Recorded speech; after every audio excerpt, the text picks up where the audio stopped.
Ganito katindi noong unang panahon, ng panahon ng mga Israelita, 2,000 years ago. Ang naranasan ng mga Israel sa kamay ng mga Egypto o Egyptians. Sobrang baliwala ang buhay ng mga Hebreo o mga Israelita sa mga taga-Egypto. Alipin ang tingin ng mga ito sa kanila dahil nakikitira lang ito sa kanilang bansa. Imagine, kahit matanda, ay baliwala ang buhay nito o dugo nito.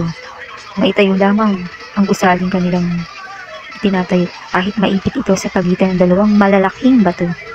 Imagine, ganun katindi, ganun kababa ang tingin ng mga Ehipto sa mga Hebreo. Kahit sa panahon naman ito, ngayon, nangyayari yan talaga sa realidad ng buhay dito sa mundong ito. Subalit sa Panginoon ay lahat ng tao ay pantay-pantay. Walang mayaman, walang mahirap.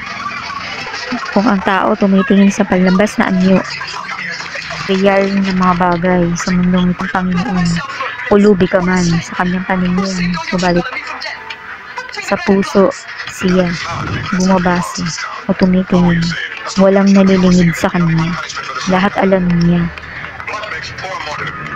Subalit ng mga panahong iyon, mapalad ang mga Israelita dahil sa isang lingkod ng Panginoon na isinusugo niya, na isusugo pa lang noong panahong iyon, na nagngangalang si Moises.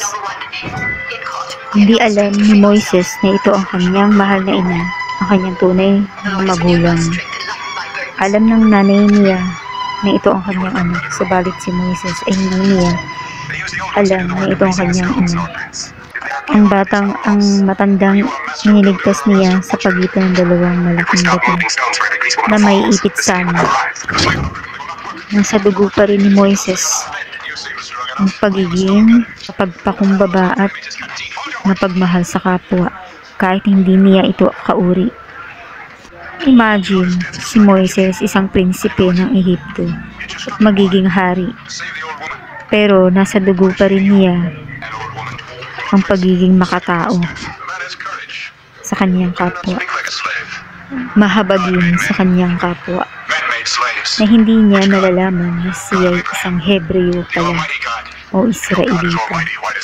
Ang sinasabi ng mga Ehipto na tinatawag ang mga Israelita na mga alipin o dugong alipin.